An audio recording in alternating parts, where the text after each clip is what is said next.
नमस्कार, तुम्हाला सर्वांचे स्वागत आहे धनश्री ह्युमन लाईफस्टाईल या माझ्या चॅनेलमध्ये. तर आज मी कशाप्रकारे घरच्या भांडी जे स्टीलचे डबे, जर्मलचे डबे व मिक्सर कसा स्वच्छ करते हे मी थोडक्यात तुमच्याबरोबर शेअर करणार आहे. तर अगदी कमी मेहनतीमध्ये चकाचक असं होतं. तर व्हिडिओला सुरुवात करूया.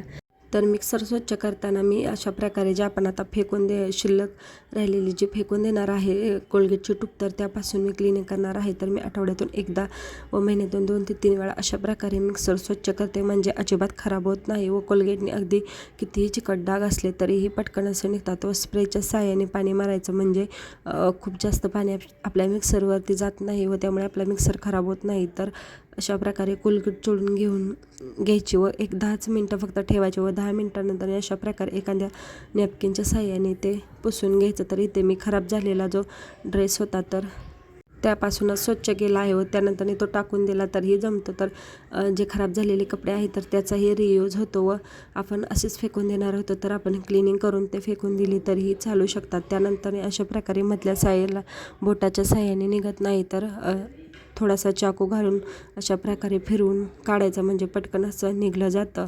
व जे कडा असतात तर त्यामध्येही चाकू कापडामध्ये फसवून अशा प्रकारे काढून घ्यायचं. खूप पटकन असं इझी असं निघलं जातं. तर पहा कशा प्रकारे झालेले आहे. तुम्हीही हॅक वापरता की नाही ते मला कमेंट करून नक्की सांगावं.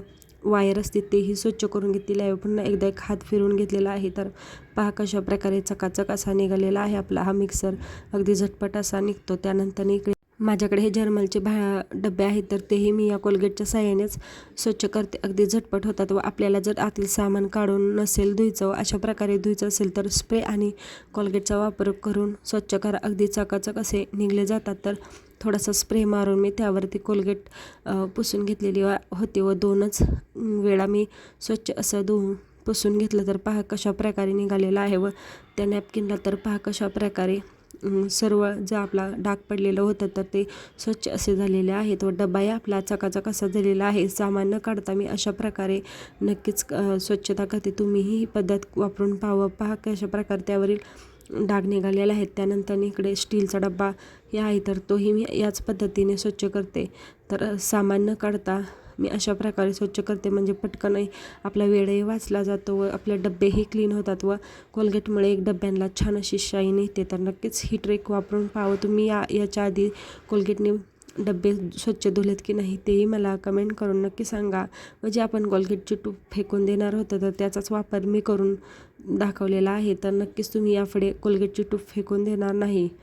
तर पहा डब्याला किती छान अशी शाईनही आलेली आहे व आपला डब्बाही क्लीन झालेला आहे. त्यानंतर मी जे तांब्याचं भांडं आहे पाण्याचं तेही तुमच्याबरोबर मी कशा प्रकारे शेअर करते पटकन असं दाखवते. तर ते थोडंसं ओलं करून घेतलेलं आहे व त्यावरती मी ही घरी बनवलेली पावडर आहे तर ती टाकून छान असं चोळलं की पटकन असं निघते. तर तुम्हाला जर ही पावडर करायची असेल तर याचा व्हिडिओची लिंक मी खाली देते, नक्कीच पहा.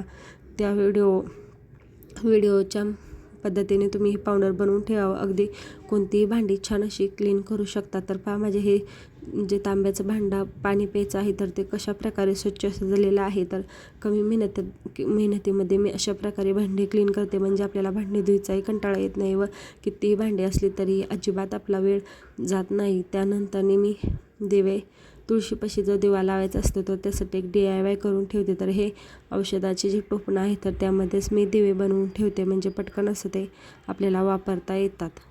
तर पहा मी ते कापसाचे फुलवाती बनवून घेतलेले आहे व त्यामध्ये मी तूप व एक मेणबत्तीचा तुकडा घेऊन ते वितळून छान अशा भरून ठेवलेल्या होत्या. तर ह्या रोज रात्री एक आपण तुळशीपाशी लावलं म्हणजे आपला भरपूर असा वेळ वाचतो, पटकन आपल्याला दिवाही लावता येतो. तर कसा वाटला व्हिडिओ ते मला कमेंट करून नक्की सांगा.